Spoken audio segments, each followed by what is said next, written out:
السلام علیکم ورحمۃ اللہ. جمیل صاحب حافظہ اللہ تعالی، ان کے بیٹے کی ڈیتھ،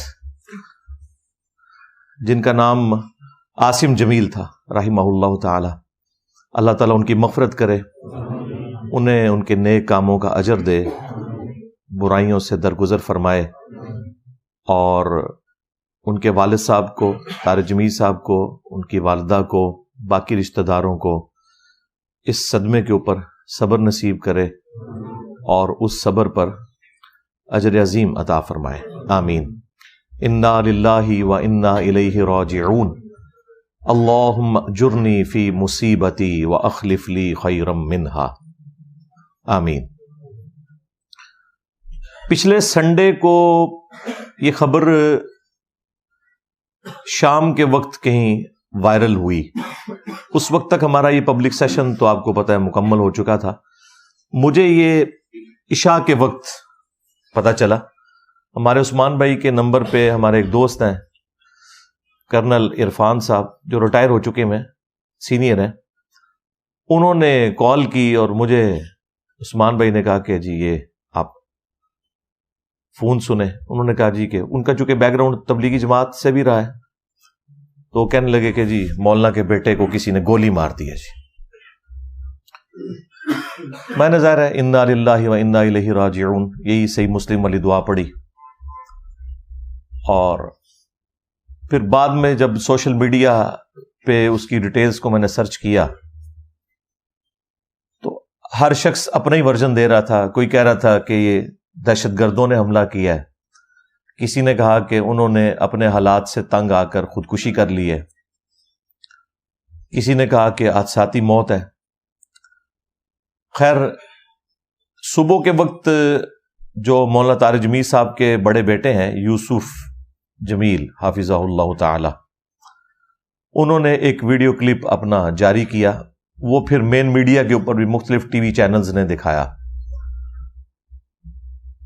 اس میں انہوں نے کہا کہ میرے جو چھوٹے بھائی ہیں انہوں نے خودکشی کی ہے کیونکہ ان کا ذہنی توازن کا ایشو تھا. وہ دوسرے والا ایشو نہیں، ڈپریشن والا ایشو. یعنی یہ پاگل تو نہیں تھے لیکن ڈپریشن کے مریض تھے، اور وہ بتا رہے تھے کہ پچھلے کافی عرصے سے انہیں ہم الیکٹرک شاکس بھی دے رہے تھے. تو وہ اسی تکلیف کے اندر انہوں نے اپنے آپ کو گولی مار کے خودکشی کر لی ہے. چیپٹر کلوز ہو گیا، میڈیا نے بھی بتا دیا. پھر ایک دن کے بعد طارق جمیل صاحب کے جو چھوٹے بھائی ہیں، ڈاکٹر ہیں، یعنی اس بچے کے چچا، ان کا اردو پوائنٹ کے اوپر انٹرویو آیا اور انہوں نے ایک اور بات کر دی. انہوں نے کہا کہ نہیں، اس نے خودکشی نہیں کی ہے بلکہ یہ حادثاتی موت ہے. وہ پسٹل سے کھیل رہا تھا اور اسی دوران چیمبر میں ایک گولی موجود تھی جو چل گئی اور اس کی وجہ سے وہ شہید ہو گیا. میں بھی ویسے سوچ رہا تھا کہ آج تک خودکشی کے جتنے بھی واقعات رپورٹ ہوئے ہیں اس میں ہمیشہ جو بھی خودکشی کرتا ہے نا پسٹل کے ذریعے، وہ کن پٹی پہ رکھ کے کرتا ہے، کیونکہ اس بندے نے انشور کرنا ہوتا ہے کہ میں اب زندگی سے جان چھڑاؤں. میں نے اس طرح کا کوئی کیس اپنی زندگی میں نہیں دیکھا کہ کوئی شخص جو ہے وہ سینے میں گولی مار کے خودکشی کرے، کیونکہ اس میں چانس ہوتے ہیں کہ بندہ بچ سکتا ہے. تو یہ ایک چیز مجھے یعنی ایک تنگ کر رہی تھی. تو مجھے لگا کہ ان کے چچا صحیح بات کر رہے ہیں کہ یہ حادثاتی طور پہ سارا مسئلہ ہوا ہے. لیکن دوسری طرف اس کے اپنے بڑے بھائی نے سٹیٹمنٹ دی اور ویڈیو میں آ کے کہ جی خودکشی کی ہے. تو اس کی وجہ سے پھر آپ کو پتا ہے سوشل میڈیا کے اوپر ایک طوفان بدتمیزی برپا ہو گیا. ہر شخص نے اپنی سوچ کے مطابق حصہ ڈالا اس میں. میں نے مولانا طارق جمیل صاحب کو کال تو نہیں کی اس وقت، مجھے پتا تھا کہ وہ غم کی کیفیت میں ہے، اور ظاہر ہے کہ جب آپ اس طرح کی سچویشن میں ہوتے ہیں اور رشتہ داروں کو اٹینڈ کر رہے ہوتے ہیں، پھر خود بھی تکلیف میں ہوتے ہیں، تو خام خواہ کسی کو فون پہ تنگ کرنا یہ بالکل ایک غیر اخلاقی حرکت ہے. اپنے طور پہ تو میں نے اپنے بھائیوں کے ساتھ مل کے اس کے لیے دعائیں مغفرت کر دی، بلکہ ان کی ویڈیو کے نیچے بھی جا کے میں نے کامنٹس کیے اسی وقت. وہ کامنٹس آپ کو ٹاپ پہ نظر آ جائیں گے کیونکہ ان کامنٹس کو کافی لوگوں نے لائک کیا ہوا تھا، تو وہ آٹومیٹیکلی ٹاپ پہ نظر آتے ہیں. 2 یا 3 دن کے بعد پھر میں نے مولانا طارق جمیل صاحب کو عشاء کی نماز کے بعد کال کی، لیکن انہوں نے کال نہیں اٹھائی۔ میری عادت ہے کہ جب میں کسی کو کال کروں تو بس ایک ہی کال کرتا ہوں، اگر وہ اٹھا لے تو ٹھیک، نہیں تو اس کی مرضی۔ عین ممکن ہے کہ بندہ مصروف ہو، وہ خود پھر کال کر لیتا ہے، جو بھی جس کے ساتھ واسطہ پڑتا ہے۔ خیر تقریباً 1 گھنٹے کے بعد مجھے طارق جمیل صاحب کی کال آئی، تو میں نے ان سے پھر تعزیت کی، انا للہ و انا الیہ راجعون، اللہم اجرنی فی مصیبتی واخلف لی خیرا منہا، یہ دعا پڑھی اور جو بھی ایک روایتی انداز میں ہوتا ہے سارا معاملہ کیا۔ اور میں نے مولانا سے 3 سوال کیے۔ میں نے کہا کہ یہ مختلف ورژن آ رہے ہیں، مجھے آپ 3 باتوں کے جواب دیں۔ پہلی بات یہ بتائیں کہ یہ آپ کے بیٹے نے خودکشی کی ہے یا حادثاتی موت ہے؟ تو انہوں نے کہا یہ خودکشی والی بات بالکل جھوٹ ہے اور یہ مجھے تکلیف دے رہے ہیں، یہ حادثاتی موت تھی۔ اور بعد میں ان کی ویڈیو بھی آ گئی جس میں انہوں نے کہا کہ مجھے تکلیف نہ دیں، وہ جو قرآن خوانی کے موقع کے اوپر ان کی ویڈیو آئی۔ تو پھر میں نے دوسری بات کی جو جینون تھی، میں نے کہا اگر یہی بات ہے تو آپ کے تو اپنے بیٹے نے ویڈیو جاری کر دی تھی اسی رات، تو وہ اس نے ویڈیو کیوں جاری کی تھی اگر اسے اس بات کا نہیں پتا تھا؟ تو کہنے لگے وہ یوسف تو یہاں پہ ہے بھی نہیں تھا، وہ دوسرے سٹی میں گیا ہوا تھا، چونکہ وہ ایک پینک پھیل گیا تو اسے جو انیشل رپورٹ ملی اس نے اس کے مطابق فوراً ویڈیو بنا دی۔ تو وہ ویڈیو اس کی غلطی ہے، ویڈیو بنانا اس کو فوراً بنانی پڑی، اس میں اس سے مس ہینڈلنگ ہوگی، کیونکہ واقعے پہ تو نہ وہ موجود تھا نہ میں موجود تھا، وہ تو اس کا ایک کزن ہی تھا، عارفین، جو ان کے چچا کا بیٹا ہے، طارق جمیل صاحب کے چھوٹے بھائی کا بیٹا جو ڈاکٹر ہے، تو وہ پاس موجود تھا اور ایگزیکٹلی اس وقت وہ پاس موجود تھا، اس کی طرف دیکھ نہیں رہا تھا لیکن اسی پریمیسز میں موجود تھا۔ اس نے بعد میں اردو پوائنٹ کے اوپر اپنا انٹرویو بھی ریکارڈ کروایا۔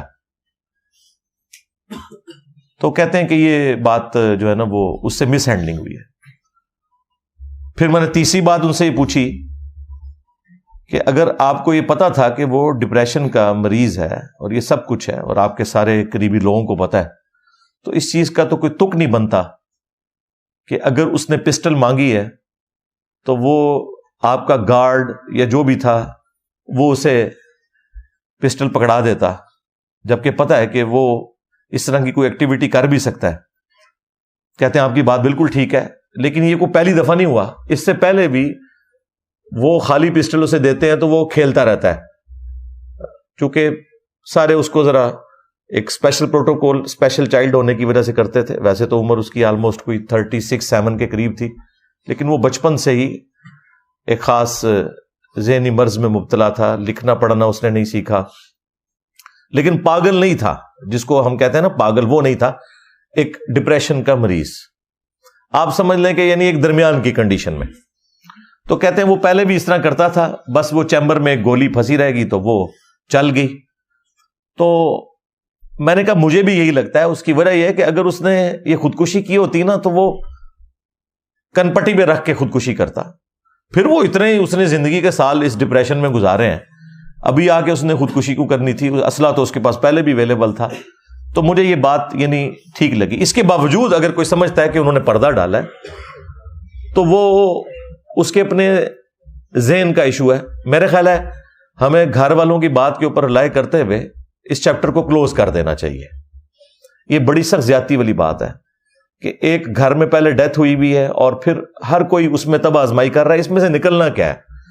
کوئی وہ پبلک اکاؤنٹ ہولڈر نہیں تھا، کوئی پاکستان کا کوئی مشہور سائنٹسٹ نہیں تھا کہ جس کی وجہ سے کوئی ملک کو اتنا نقصان ہو گیا ہے کہ ہم کہیں کہ نہیں جی پتہ لگوائیں کہ یہ خودکشی کی ہے یا حساتی طور پہ مرا ہے۔ ایک نارمل انسان تھا، ٹھیک ہے، اس کے والد کی سٹیٹمنٹ آ گئی، دیٹس اینف، اور پھر وہ ہاتھ جوڑ جوڑ کے کہہ رہے ہیں کہ یار اس کو ایشو نہ بنائیں، پلیز میرے بچے کے اوپر یہ الزام نہ لگائیں۔ تو میرا خیال ہے اس کے بعد تو جو شخص بھی صاحب اولاد ہے اسے شرم کرنی چاہیے اگر وہ اس کے علاوہ کوئی اور ورژن اڈاپٹ کرتا ہے۔ یہ میرا اپنا پوائنٹ آف ویو ہے، کیونکہ اس میں سے نکالنا کچھ بھی نہیں ہم نے۔ تو یہ پورے کا پورا ایک سینیریو تھا، اور ان ساری باتوں کے بعد میں نے اس چیپٹر کو 3-4 دن پہلے کلوز کر دیا کہ ٹھیک ہے بات ہوگی۔ لیکن یہ پورے ہفتے میں ابھی تک اتنے لوگوں نے وی لاگز بنائے اس ٹاپک کے اوپر، ہر بندے نے آ کے اپنی ان پٹ دی اور جو کچھ اس میں سے نکالنے کی کوشش کی. پھر اس پر تر رہا یہ کہ جو کچھ مولانا طارق جمیل صاحب نے مس ہینڈلنگ کی اس کی بھی ایک پوری لسٹ ہے، جس کی وجہ سے دوسرے فرقوں کے مولویوں کو موقع ملا، انہوں نے ان کے خلاف ویلاگز بنائے. ایون خود ان کے اپنے فرقے کے لوگوں نے طارق جمیل صاحب کو ڈس اون کیا، اور وہ جو طارق جمیل صاحب کی مس ہینڈلنگ کی وجہ سے جو کچھ ہوا اس میں وہ جسٹیفائی تھے مخالفین وہ کرنے میں. ایک موقع دیا تو ظاہر ہے مخالفین کدھر چھوڑتے ہیں. یہ تو ویسے ٹی وی پہ بیٹھ کے سارے کہتے ہیں نا جی کہ فرقوں میں بڑی ٹالرنس آ چکی ہے اور ہم سب ایک دوسرے کو مسلمان سمجھتے ہیں. نہیں، موقع کوئی جانے نہیں دیتے یہ لوگ کاٹنے کا. جب موقع ملے گا یہ کاٹیں گے آپ کو، اور انہیں موقع مل گیا. آپ دیکھیں مولویوں کے کلپ کس طرح آ رہے ہیں، انتہائی ڈھٹائی کے ساتھ، بے شرمی کے ساتھ اپنے فاسد عقائد اور نظریات کو ثابت کرنے کے لیے طارق جمیل صاحب کی ایکٹیویٹیز کا وہ سہارا لے رہے ہیں. یعنی طارق جمیل صاحب نے جو کچھ کیا، نہ انہوں نے کوئی قرآن و سنت سے ریفرنس پیش کیا، اور نہ ان کے مخالفین اپنی جو غلط ایکٹیویٹیز اور عقائد و نظریات ہیں ان کو ثابت کرنے کے لیے قرآن و سنت کا سہارا لے رہے ہیں. وہ کہہ رہے ہیں طارق جمیل صاحب نے کر دیا لہذا ہمارا فرقہ بھی ثابت ہو گیا. یہ وہ کر رہے ہیں. اور پھر وہ الٹا یہ کہہ رہے ہیں کہ اتنے عرصے سے جو تم لوگ ہمیں تانا زنی کرتے تھے تو دیکھ لو تمہارے گھر کے بندے نے بھی بتا دیا کہ یہی چیز اصل ہے. تو یہ سارے کے سارے معاملات کو انشاءاللہ میں 8 علمی پوائنٹس کی شکل میں اس کو ڈسکس کروں گا، بلکہ اس کی انجینئرنگ کروں گا. میں تو آپ کو پتہ ہے انجینئر ہوں، تو میں ایک ترتیب سے ان چیزوں کو ڈسکس کروں گا. ہمیں ایک موقع ملا ہے کہ ہم لوگوں کے سامنے حق بات رکھیں اس چیز کو سینٹرڈ کرتے ہوئے. میری یہ گفتگو کوئی ویورشپ کے لیے، کوئی مشہوری کے لیے نہیں. میرے زیادہ کیڑا مشہور ہے؟ ہاں، تو یہ کسی چیز کے لیے نہیں ہے. صرف خالصتاً یہ موقع ملا ہے کہ مسلمانوں کے دماغوں میں ڈرل کروں کہ بھائی یہ بابوں کا دین ہے، یہ کتابوں کا دین ہے.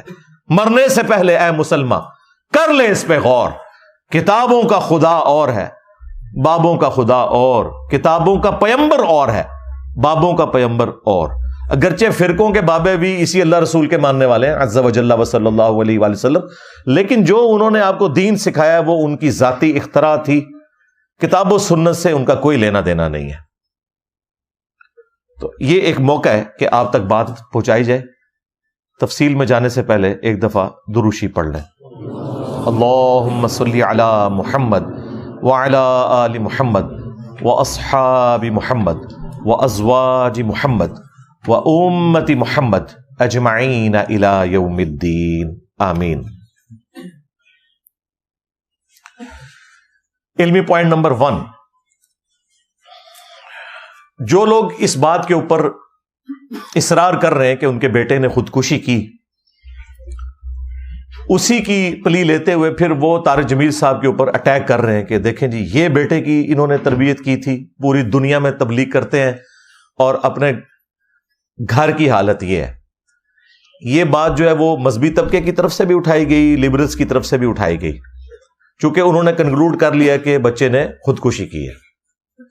میں کہتا ہوں جی یہ مقدمہ درست بھی ہو کہ اس نے خودکشی کی ہے، تب بھی کسی شخص کو اس کی اولاد کی وجہ سے یا اس کے قریبی رشتہ داروں کی وجہ سے تختہ مشق نہیں بنایا جا سکتا. قرآن میں واضح یہ فتویٰ ہے، وَلَا تَزِرُ وَازِرَةٌ وِزْرَ أُخْرَى. کوئی بھی بوجھ اٹھانے والی جان کسی دوسرے کے اعمال کا بوجھ قیامت کے دن نہیں اٹھائے گی. یہ قرآن کا واضح فتویٰ ہے. اگر اس قانون کو مان لیا جائے کہ کسی شخص کے برے اعمال کا ذمہ دار اس کا والد ہے، تو اللہ تعالیٰ نے سورہ ہود کے اندر سیدنا نوح علی نبینا وعلیہ الصلاۃ والسلام کے بیٹے کا ذکر کیا کہ وہ تو حالت کفر میں مرا. الٹا جب نوح علیہ السلام نے اس کی سفارش کی تو اللہ تعالیٰ نے بڑے سخت الفاظ استعمال کیے کہ مجھ سے اس چیز کے بارے میں سوال نہ کر جس کے بارے میں تیرے پاس علم نہیں ہے، اور تو جاہلوں میں تو شامل نہ ہو. تجھے تو پتہ ہے کہ وہ تیری اولاد ضرور تھا، بیگوٹن سن تھا، لیکن اس کے اعمال وہ نہیں تھے. کفر کی حالت میں مرا، تو نوح علیہ السلام کو کوئی بلیم نہیں کر سکتا کہ ان کا بیٹا کفر کی حالت میں مرا تو اب وہ مجرم ہے۔ اسی طریقے سے سورہ التحریم میں آیا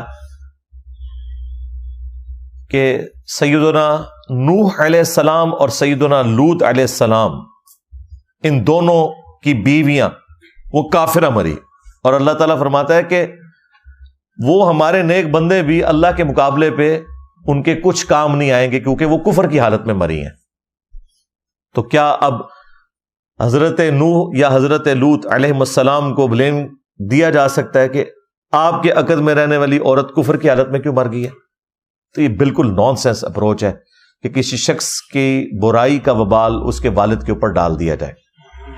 ہاں، اللہ نے یہ جج کرنا ہے کہ تربیت کیا کی تھی، وہ اللہ کو پتا ہے، لیکن ونس کوئی کام کر لیتا ہے نا تو اس کو آپ کسی کی تربیت کے ساتھ جوڑنے کا کوئی رائٹ نہیں رکھتے، یہ اللہ کا اور بندے کا معاملہ ہے۔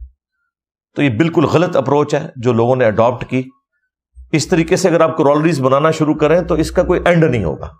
لہذا علمی پوائنٹ نمبر 1 میں ہم اس چیز کو سختی سے کنڈیم کرتے ہیں کہ کسی بھی شخص کی برائی کا وبال اس کے والد کے اوپر یا والدہ کے اوپر ڈال دیا جائے۔ ہر شخص اپنے اعمال کا جواب دے قیامت والے دن خود ہے۔ اسی طریقے سے آپ دیکھیں قاتلین حسین کا جو سرغنہ تھا وہ سعد ابن ابی وقاص رضی اللہ تعالیٰ عنہ، فاتح قادسیہ جنہوں نے پرشین امپائر کو گرایا سیدنا عمر کے دور میں رضی اللہ تعالیٰ عنہ، ان کا بیٹا تھا عمر ابن سعد۔ اب کوئی کہہ سکتا ہے کہ بھئی عمر ابن سعد کی یہ تربیت کی ہوئی تھی سعد ابن ابی وقاص نے؟ نہیں، وہ اپنے اعمال کا خود جواب دے۔ اور یہاں تو یہ مسلمان بھی تھا، چلیں پیغمبروں کے کیس میں تو میں نے آپ کو ایکسٹریم کفر والی مثال دی، یہ تو مسلمان تھا، لیکن وہ اپنے اعمال کا جواب دے خود ہے۔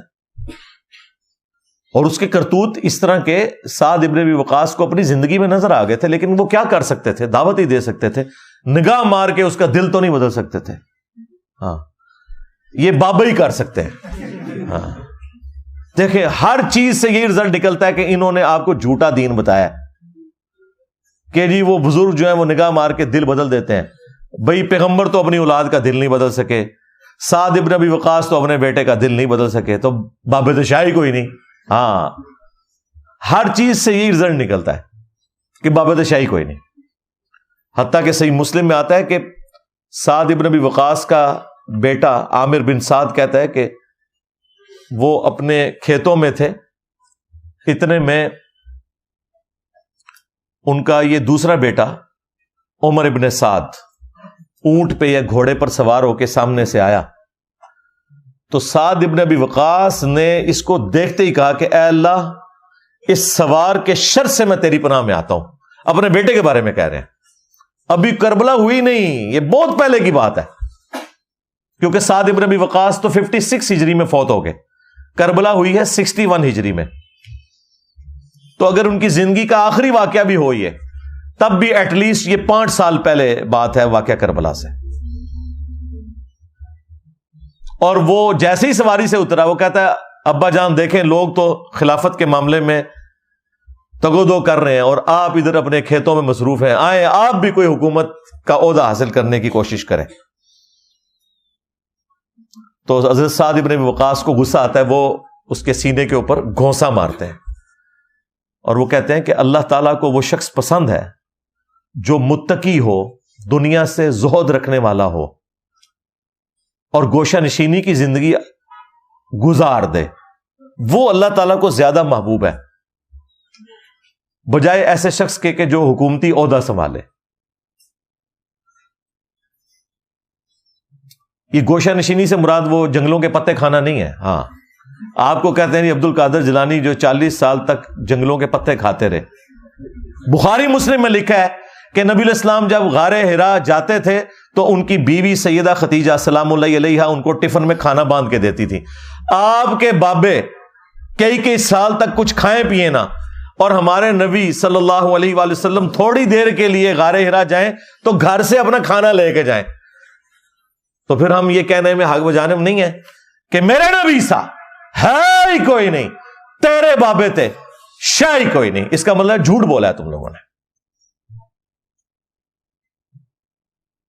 ہر واقعے سے، ہر آیت سے، ہر حدیث سے یہ رزن نکلتا ہے کہ نبی کے جیسا ہے ہی کوئی نہیں، بابے تھے شاہ ہی کوئی نہیں۔ علمی پوائنٹ نمبر 2، اور وہ ہے کہ کیا اس بچے کی موت حادثاتی تھی یا خودکشی والی؟ تو اس کے اوپر چونکہ میں اپنے ابتدائیہ میں یہ ڈسکس کر چکا ہوں کہ میری خود بات ہوئی ہے طارق جمیل صاحب سے، انہوں نے کہا کہ نہیں یہ حادثاتی موت تھی، میرے بچے یوسف جمیل نے بس پینک میں آ کے اس وقت ایک ویڈیو بنا دی، اس کی وجہ سے یہ سارا معاملہ آگے چل پڑا۔ اگر خودکشی کرنی ہوتی تو کن پٹی پہ مار کے کرتا ہے، یہ سینے پہ جو گولی لگی اور ایکسیسو خون نکلنے کی وجہ سے وہ شہید ہو گیا، تو یہ حادثاتی طور پہ ہوا۔ ڈپریشن کا مریض بھی تھا اور وہ اکثر پسٹل سے کھیلتا تھا، وہ اسی وجہ سے گارڈ نے اس کو دے دی، لیکن گارڈ کو پتا نہیں تھا کہ ایک گولی اس میں چیمبر میں پھنسی ہوئی ہے اور وہ چل گئی۔ لہٰذا اس چیپٹر کو اب کلوز کر دیں، جبکہ طارق جمیل صاحب نے ہاتھ جوڑ کے یہ کہا ہے کہ خدا کے لیے میرے بچے کو بار بار یہ نہ کہیں کہ اس نے خودکشی کی ہے، مجھے آپ تکلیف دے رہے ہیں، تو میرا خیال ہے اس چیپٹر کو کلوز کر دینا چاہیے۔ علمی پوائنٹ نمبر 3 اسی سے جڑا ہوا کہ طارق جمیل صاحب نے بتایا کہ وہ ڈپریشن کا مریض تھا اور بچپن سے اس کی حالت تھی، لکھنا پڑھنا اس نے نہیں سیکھا ہوا تھا، وہ حروف کی پہچان ہی نہیں کر سکتا تھا، یہ ایک باقاعدہ دماغی مرض ہے۔ یہ اس طرح کا ذہنی توازن بگڑنا نہیں ہے جس میں انسان کو کسی چیز کی بھی ہوش نہیں رہتی۔ اس نے کئی پارے قرآن کے زبانی یاد کیے ہوئے تھے سن سن کے، کرائمنگ پاور تھی۔ تو اس طرح کے جو کوئی ذہنی مریض ہوں ان کے بارے میں شرعی حکم یہ ہے، صحیح بخاری میں تعلیقاً امام بخاری ایک چیپٹر کی ہیڈنگ میں یہ حدیث لے کے آئے ہیں، سیدنا علی ابن ابی طالب کا قول، اور اس کی پوری سند بھی خود مولا علی علیہ السلام سے روایت ہوئی ہے۔ رسول اللہ صلی اللہ علیہ وآلہ وسلم کا فرمان سنن ابن ماجہ میں کہ 3 لوگوں سے اللہ تعالیٰ نے قلم اٹھا لیا، ان کے اوپر کوئی گرفت نہیں ہے۔ پہلا شخص جو مجنون ہو، پاگل ہو، ذہنی توازن اس کا بگڑ گیا ہو۔ دوسرا وہ شخص جو سویا ہوا ہے، اس کو تو ہوش نہیں ہے۔ اور تیسرا جو چھوٹا بچہ ہے، نابالغ بچہ ہے، جسے ابھی حق اور باطل میں اس طرح کی تمیز نہیں ہے، تو اس کے اوپر اللہ تعالیٰ گرفت نہیں فرمائے گا۔ پوری سند تو میں نے بتایا ابن ماجہ میں، امام بخاری اسے چیپٹر کی ہیڈنگ میں لے کے آئے ہیں۔ اور ایک واقعے کی طرف امام بخاری نے اشارہ کیا، جب حضرت عمر نے اپنے دور میں ایک مجنون پاگل شخص کے اوپر کسی گناہ کے سبب حد جاری کی، تو حضرت علی نے انہیں روک دیا اور کہا کہ امیر المومنین، اس شخص پہ حد جاری نہیں ہوگی، کیونکہ 3 لوگوں سے اللہ نے شریعت کا قلم اٹھا لیا ہے، مجنون سے، سوئے ہوئے شخص سے اور نابالغ سے۔ تو حضرت عمر نے پھر وہ ڈیسیژن ریورس کر دیا۔ لہذا جو لوگ بھی ذہنی توازن کے اعتبار سے ڈسٹرب لوگ ہیں، ان کے اوپر شریعت کے کوئی بھی احکامات اس حوالے سے نہیں لگتے۔ اور یہی وہ چیز ہے جو یہ اپنے بزرگ بابوں کے لیے بھی پلی لیتے ہیں، اور وہ کہتے ہیں کہ ہمارے بزرگ بابے جو تھے نا، وہ اللہ کی محبت میں ایسے غرق ہو جاتے تھے گویا کہ وہ مجنون ہیں، قلندر ہیں، پاگل ہیں، اس لیے ان سے شریعت کا قلم اٹھ جاتا ہے۔